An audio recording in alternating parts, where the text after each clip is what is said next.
नमस्कार दोस्तों। RPSC second grade paper paste के लिए हम देख रहे थे राजस्थान का भूगोल।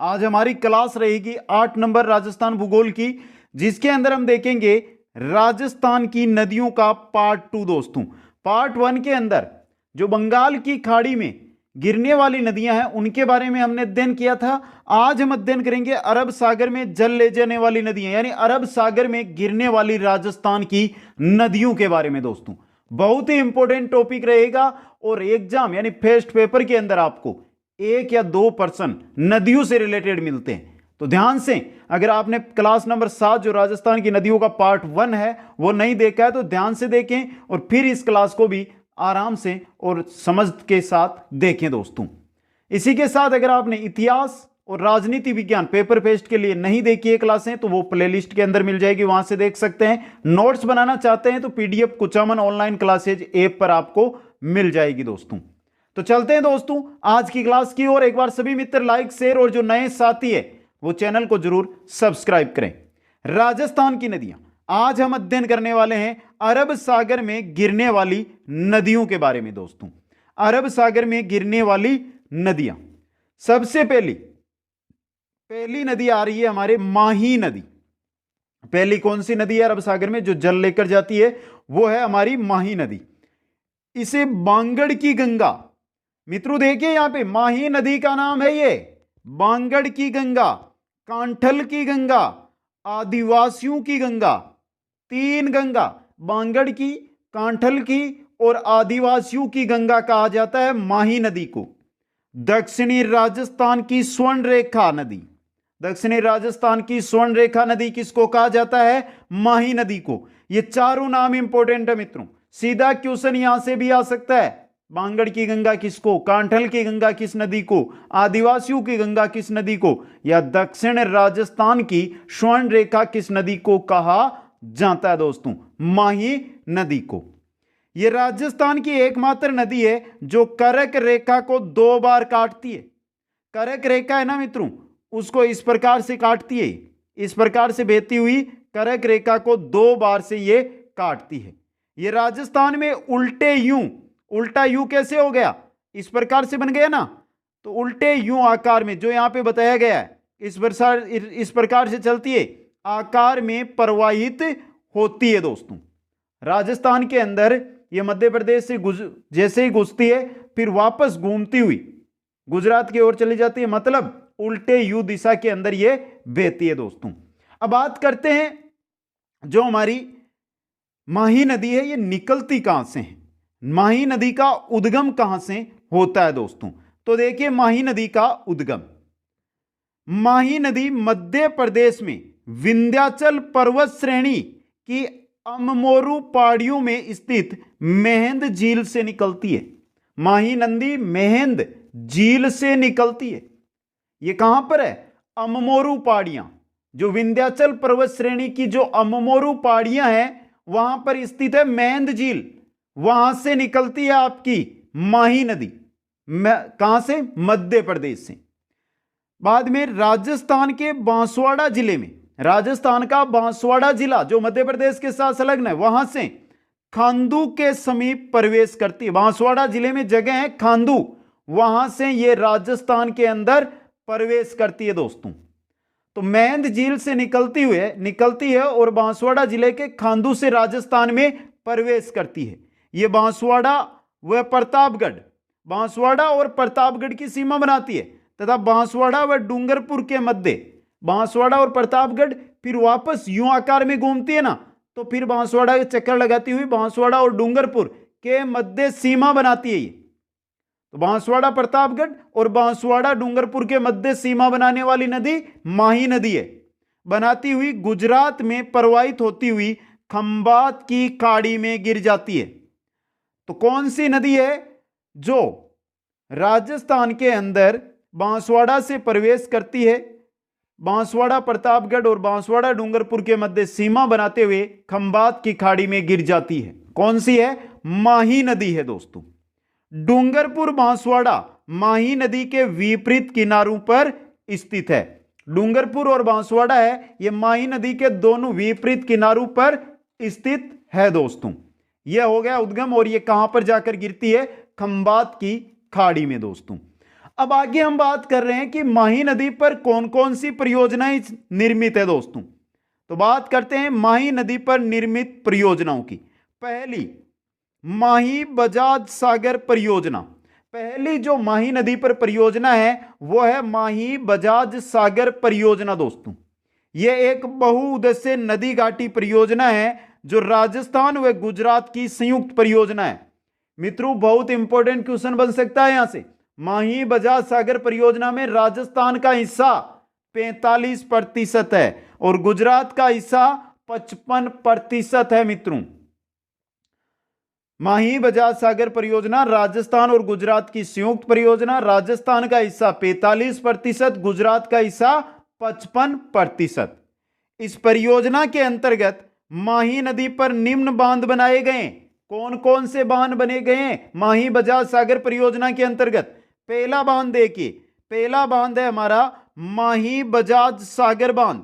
नाम से पता चल जाएगा, माही नदी पर है। माही बजाज सागर किस परियोजना के अंतर्गत आता है? माही बजाज सागर परियोजना के अंतर्गत। देखिए, माही नदी पर बांसवाड़ा जिले में बोरखेड़ा गांव के समीप माही बजाज सागर बांध का निर्माण किया गया है। इससे जल विद्युत का उत्पादन किया जाता है। तो माही बजाज सागर बांध है, यह है बांसवाड़ा जिले के बोरखेड़ा गांव के अंदर, और इससे क्या किया जाता है? इस बांध से जल विद्युत का उत्पादन यानी विद्युत उत्पादन के लिए इस बांध का निर्माण किया गया है दोस्तों। पहली जो परियोजना है उसका पहला बांध हमारे सामने।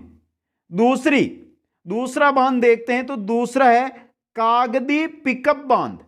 कागदी पिकअप बांध देखिए, बांसवाड़ा जिले में माही बजाज सागर बांध के आगे, बांसवाड़ा जिले में था ना माही बजाज सागर बोरखेड़ा गांव, उससे आगे कागदी पिकअप बांध का निर्माण किया गया है।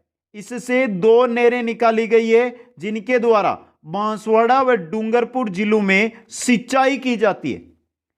तो बांसवाड़ा और डूंगरपुर जिलों के अंदर किस बांध के द्वारा नहरें निकालकर सिंचाई की जाती है दोस्तों?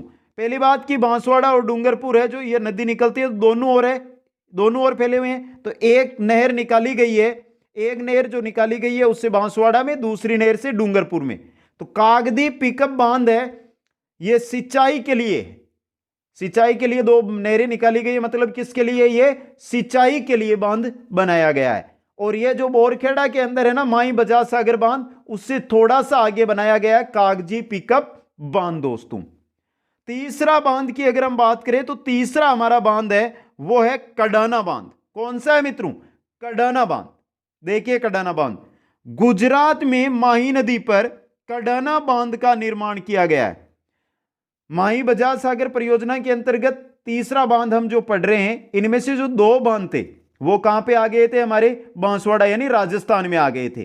तीसरा है कडाना, यह है जो आपके गुजरात के अंदर है दोस्तों, जिसकी संपूर्ण लागत गुजरात के द्वारा वहन की गई। जो गुजरात के अंदर बांध बनाया गया माही बजाज सागर परियोजना के अंतर्गत, उसकी लागत संपूर्ण गुजरात ने दी एवं इसका लाभार्थी भी कौन है? गुजरात है। इस बांध को बनाया गुजरात ने और गुजरात ही इसका लाभ उठा रहा है दोस्तों। आगे चलिए मित्रों, तो 3 बांध है माही बजाज सागर परियोजना के अंतर्गत, तीनों बांध हमने देख लिए। पहला माही बजाज सागर बांध, दूसरा कागदी पिकअप बांध, दोनों बांसवाड़ा जिले के अंदर है, और तीसरा कडाना बांध जो गुजरात के अंदर है दोस्तों। आगे चलिए मित्रों, नोट लगाकर लिखा गया है कुछ, देखिए क्या लिखा गया है। इस परियोजना का सर्वाधिक लाभ बांसवाड़ा जिले को प्राप्त होता है।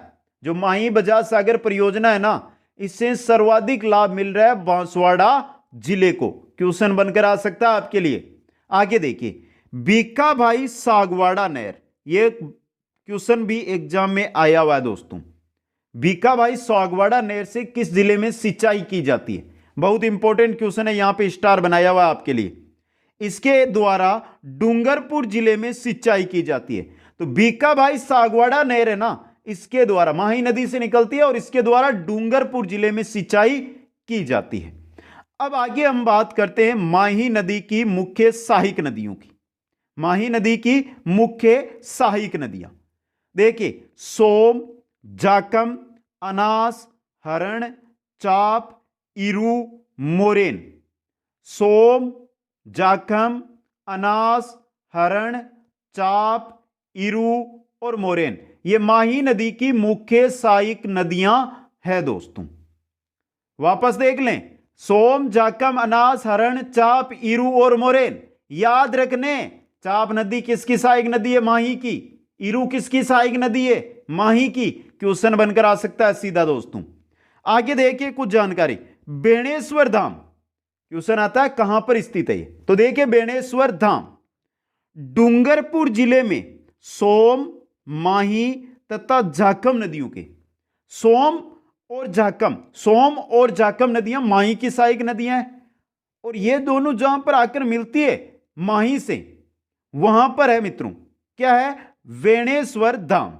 तो डूंगरपुर जिले में सोम, माही और जाखम नदियों के संगम पर स्थित बेणेश्वर धाम में माघ पूर्णिमा को मेला बढ़ता है, जिसे आदिवासियों का कुंभ कहा जाता है। अब यहां से क्वेश्चन कैसे बनेगा कि बेणेश्वर धाम किन नदियों के संगम पर स्थित है? यह क्वेश्चन बनकर आएगा। तो कौन कौन सी है? सोम, जाखम और माही। सोम, जाखम और माही। सोम और जो जाखम है ये माही की क्या है? सहायक नदियां हैं, और माही यहां पर, माही में ये दोनों आकर मिलती है तो तीनों नदियां वहां पर होती है, तो त्रिवेणी संगम यहां पर बनता है दोस्तों। और जो बेणेश्वर धाम है इसको आदिवासियों, यहां पर जो मेला बढ़ता है उसको आदिवासियों का कुंभ कहा जाता है दोस्तों। यह था डूंगरपुर जिले में। बात आगे करें तो एक जगह आती है गलियाकोट। क्या आती है मित्रों? गलियाकोट। इंपॉर्टेंट चीज है मित्रों ये गलियाकोट। फिर हम जो नदियां, सहायक नदियां, उनके बारे में अध्ययन करेंगे। ये नहीं है कि सहायक नदियों के बारे में नहीं करेंगे। इसके बाद ये जो इंपॉर्टेंट क्वेश्चन बनकर आते हैं वो देख लेते हैं। गलियाकोट ये भी है डूंगरपुर में। मोरेन, माही और अनास। मोरेन और अनास ये माही की सहायक है। तो मोरेन, माही और अनास नदियों के त्रिवेणी संगम के समीप गलियाकोट स्थित है, जो राजस्थान में रमकड़ा उद्योग, सोप स्टोन के लिए प्रसिद्ध है। यह क्वेश्चन भी बहुत एग्जामों में मेरे को देखने को मिला है, आपको देखने को मिला है दोस्तों, कि गलियाकोट किसके लिए प्रसिद्ध है? रमकड़ा उद्योग के लिए। गलियाकोट किस त्रिवेणी संगम, किन नदियों के त्रिवेणी संगम पर स्थित है?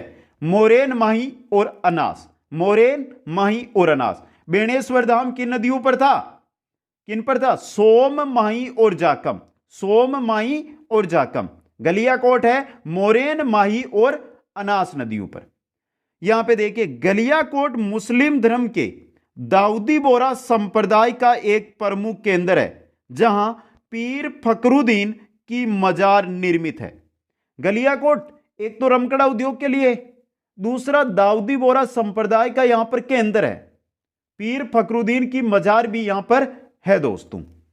अब मित्रों आगे हम बात करेंगे, वो करेंगे एक एक नदी की जो हमने यहां पे देखी है। इनमें से जो इंपॉर्टेंट बनती है उन नदियों के बारे में, जो 7 नदियां हमने मुख्य सहायक देखी है इनमें।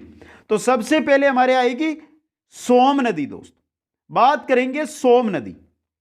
सोम नदी ये उदयपुर जिले में ऋषभदेव के समीप बिच्छामेड़ा की पहाड़ियों से निकलकर उदयपुर व डूंगरपुर में प्रवाहित होती हुई बेणेश्वर में माही नदी में मिल जाती है। तो देखिए सोम नदी माही की क्या है? सहायक नदी।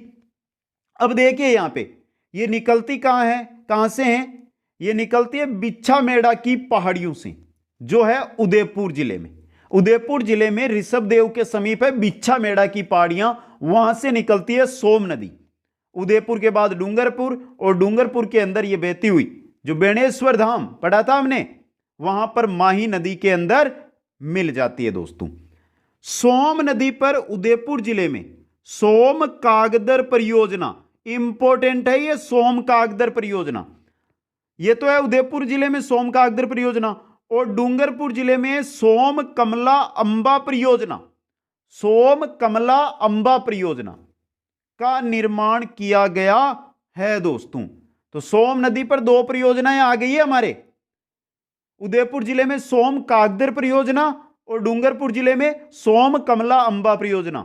यहां से यह नहीं पूछेंगे आपको कि सोम कागदर परियोजना किस नदी पर है, क्योंकि सोम लिखा हुआ है आपको पता चल जाएगा, या सोम कमला अंबा किस नदी पे, ये नहीं पूछेंगे। अगर पूछेंगे कि सोम कागदर परियोजना किस जिले में या सोम कमला अंबा परियोजना किस जिले में, तो याद रखनी है दोस्तों। आगे चलिए, आगे देखते हैं। सोम नदी के तट पर डूंगरपुर जिले में देव सोमनाथ स्थित है। देव सोमनाथ सोम नदी के तट पर है डूंगरपुर जिले में। और सोम नदी की मुख्य सहायक नदी कौन सी है? जाखम नदी है।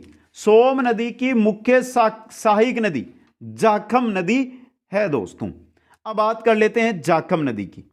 जाखम नदी अपना पानी सोम में और सोम अपना पानी माही नदी में छोड़ती है दोस्तों। तो बात करते हैं जाखम नदी की। जाखम नदी प्रतापगढ़ जिले की छोटी सादड़ी तहसील से निकलकर, जाखम नदी निकलती है प्रतापगढ़ जिले में छोटी सादड़ी से। छोटी सादड़ी का तो आपने नाम सुना होगा, छोटी सादड़ी से निकलती है जाखम नदी। फिर यह उदयपुर डूंगरपुर में प्रवाहित होती हुई बेणेश्वर में सोम नदी में मिल जाती है। सोम नदी में मिलती है और सोम फिर जस्ट ही आगे माही नदी में मिल जाती है। समझे मित्रों? तो जाखम को देखा जाए तो सोम की है, लेकिन माही की भी यह सहायक नदी है दोस्तों। निकलती कहां से है? प्रतापगढ़ जिले में छोटी सादड़ी से। जाखम नदी पर प्रतापगढ़ जिले में जाखम बांध परियोजना के अंतर्गत जाखम बांध का निर्माण किया गया है, जो राजस्थान का सबसे ऊंचा बांध है। बन गया ना इंपॉर्टेंट क्वेश्चन। यह सीधा ऐसा क्वेश्चन नहीं बनेगा कि आपको राजस्थान का सबसे ऊंचा बांध कौन सा है, जाखम बांध। लगभग 99% बच्चों को इस चीज का पता होता है दोस्तों, लेकिन यह तो पूछा जा सकता है ना, राजस्थान का सबसे ऊंचा बांध जाखम बांध किस जिले में स्थित है? किस जिले में है? प्रतापगढ़ जिले में। जाखम बांध का निर्माण किस परियोजना के तहत किया गया है? जाखम बांध परियोजना के अंतर्गत दोस्तों। इसके बाद दूसरी सहायक नदी की हम बात करें तो हमारी आती है अननास नदी दोस्तों। देखिए मित्रों, यह मध्य प्रदेश से निकलकर राजस्थान में बांसवाड़ा जिले में प्रवाहित होती हुई गलियाकोट में माही नदी से मिल जाती है।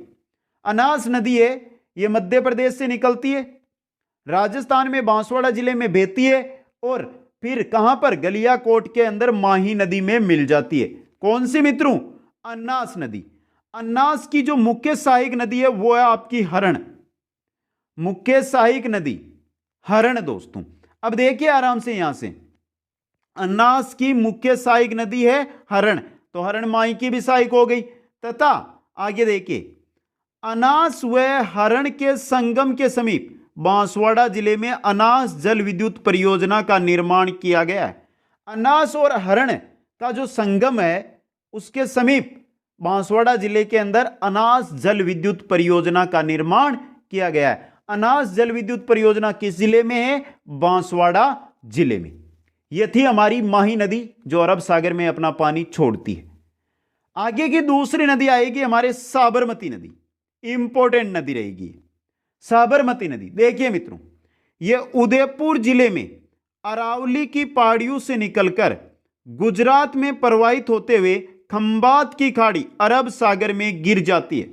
तो साबरमती राजस्थान से निकल रही है मित्रों और अपना पानी कहां पर छोड़ रही है? खंबात की खाड़ी जो अरब सागर में, अरब सागर के अंदर दोस्तों। गुजरात की राजधानी गांधीनगर साबरमती नदी के तट पर स्थित है। क्वेश्चन बन सकता है, गुजरात की राजधानी गांधीनगर कौन सी नदी के तट पर है? साबरमती नदी के तट पर। साबरमती नदी की मुख्य सहायक नदियां सेई और वाकल। साबरमती नदी की मुख्य सहायक नदियां हैं सेई व वाकल दोस्तों।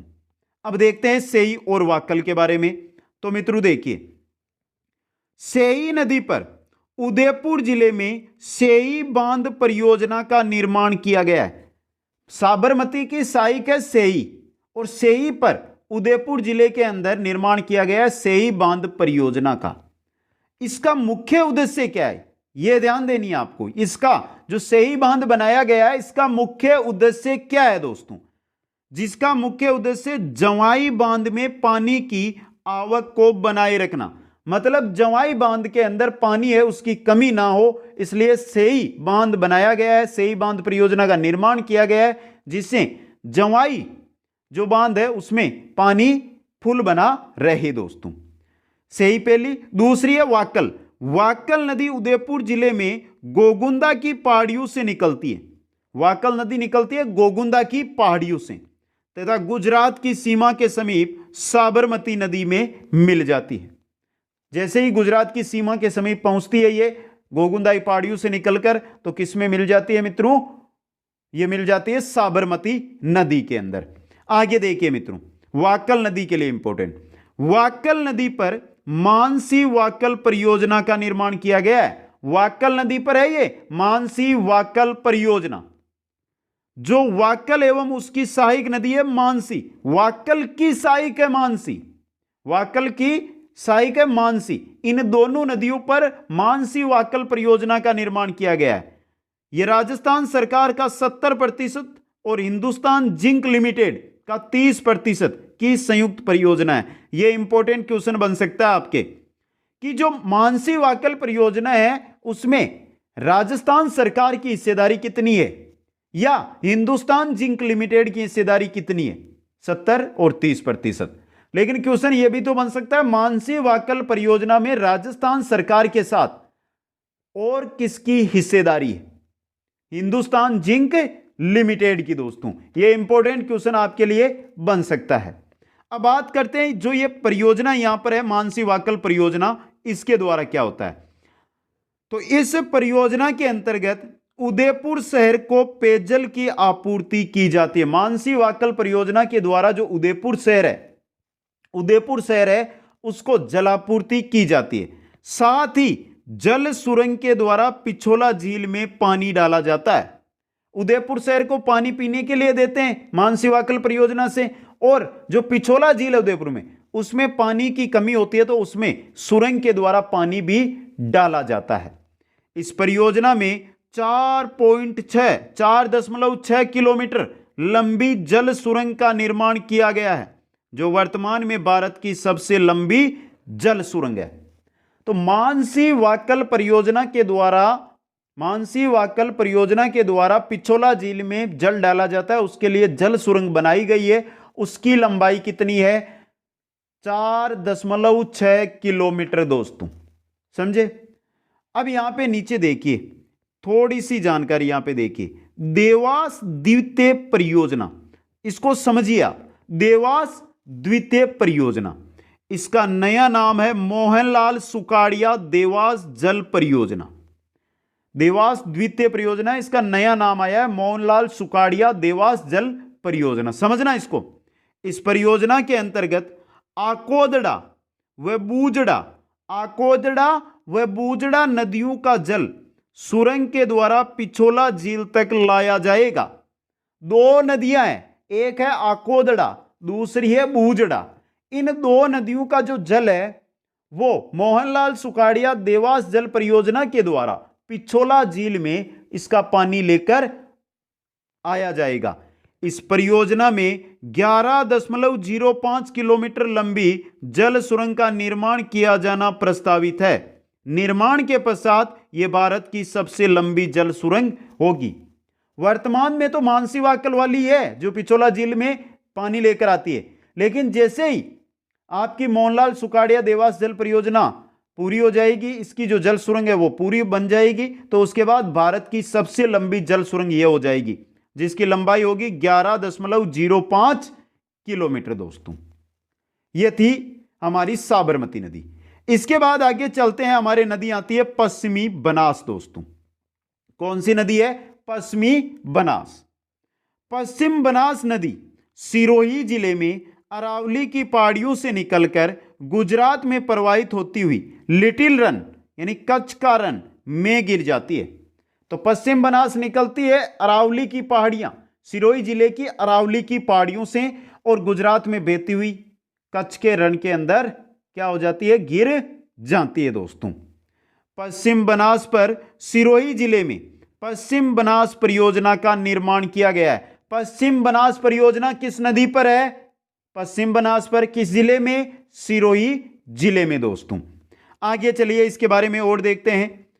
पश्चिम बनास की सबसे प्रमुख सहायक नदी है सूकली नदी। सूकली नदी, सूकली नदी किसकी सहायक है? पश्चिम बनास। पश्चिम बनास किसमें अपना जल लेकर जाती है? अरब सागर। अरब सागर मतलब कच्छ के रण में अपना पानी छोड़ती है दोस्तों। सूकली नदी जिस पर सिरोही जिले में सूकली सेलवाड़ा परियोजना का निर्माण किया गया है।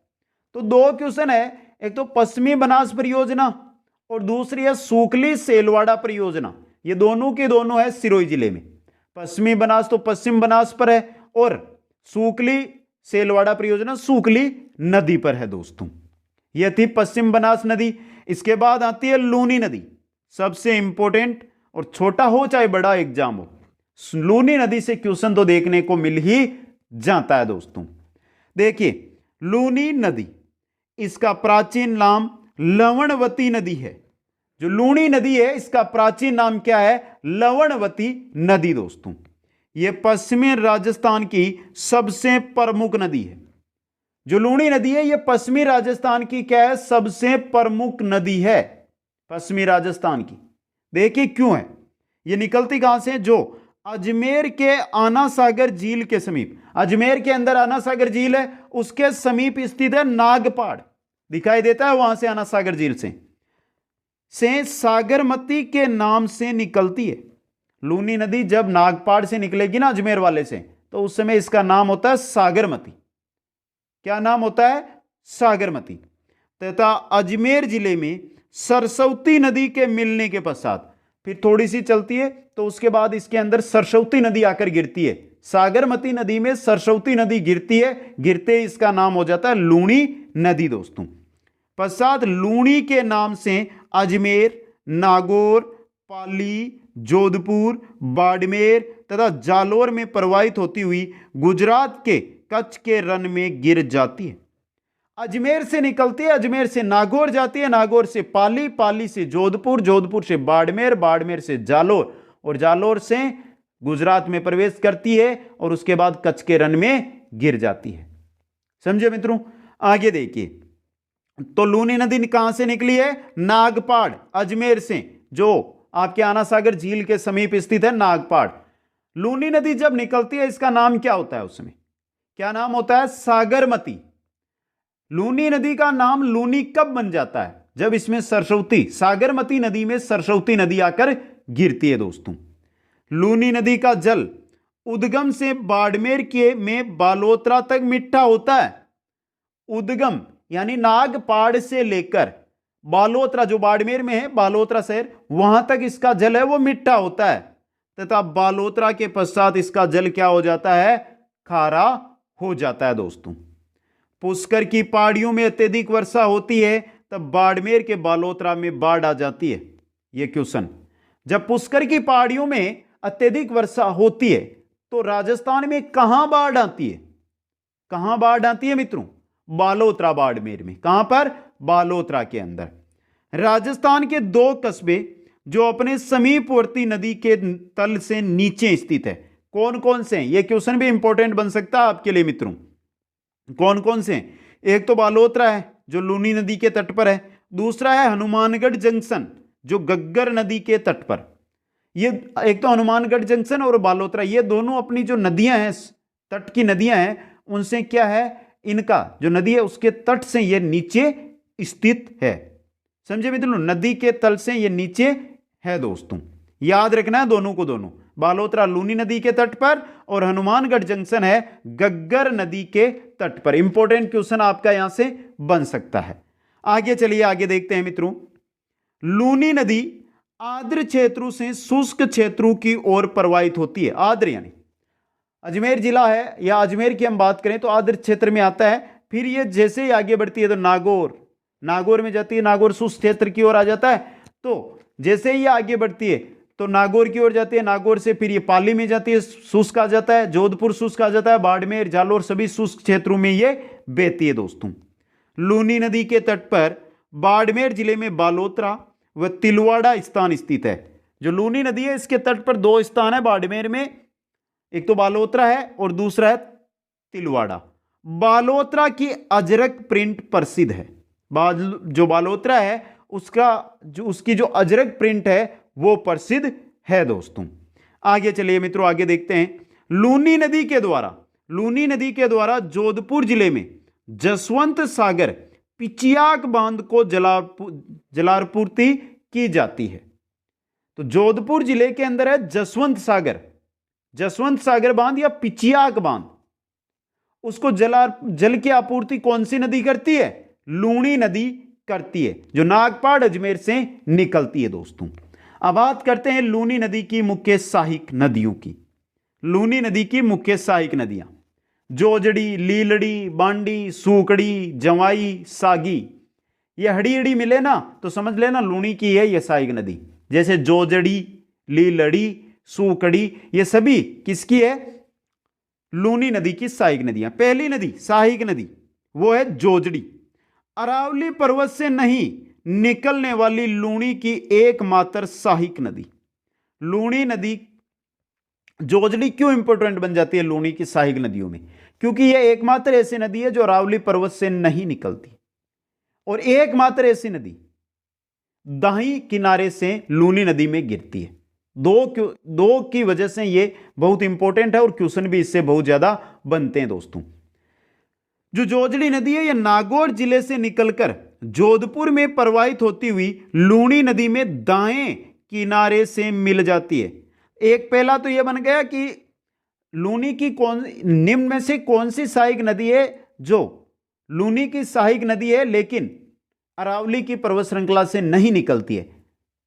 दूसरा यह भी बन सकता है लूनी में दाईं ओर से गिरने वाली एकमात्र नदी निम्न में से कौन सी है? कौन सी है? जोजड़ी दोस्तों। जोजड़ी नदी नागौर जिले से निकलती है। दूसरी सहायक नदी है हमारे लीलड़ी। कौन सी है? लीलड़ी। ये पाली जिले में प्रवाहित होती है, पाली जिले से निकलकर पाली जिले में प्रवाहित होती हुई लूनी नदी में गिर जाती है। तीसरी सहायक नदी है बांडी।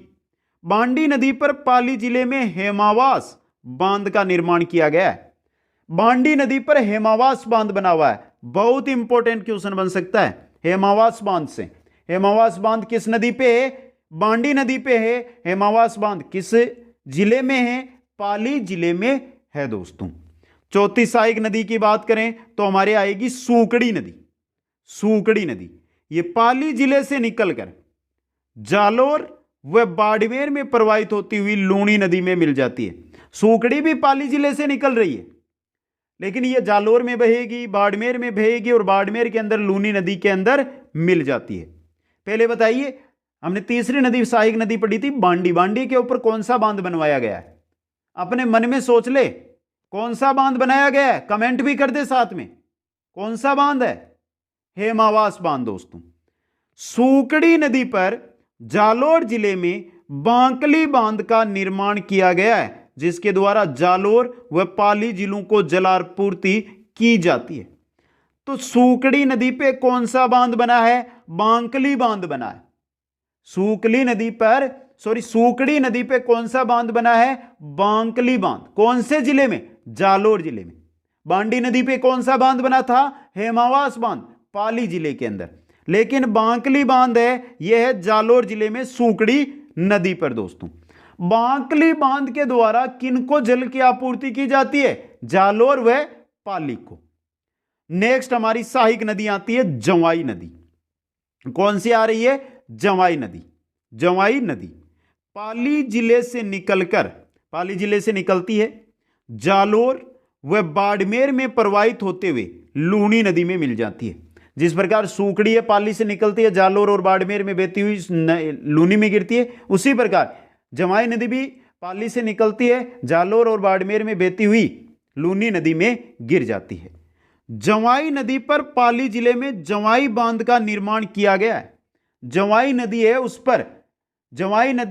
उस पर किसका निर्माण किया गया मित्रों? जवाई नदी पर जवाई बांध का। कहां पर? पाली जिले के अंदर। इंपॉर्टेंट क्वेश्चन है मित्रों ये। पाली जिले के अंदर कौन से बांध का? जवाई बांध का निर्माण किया गया है दोस्तों। आगे देखिए,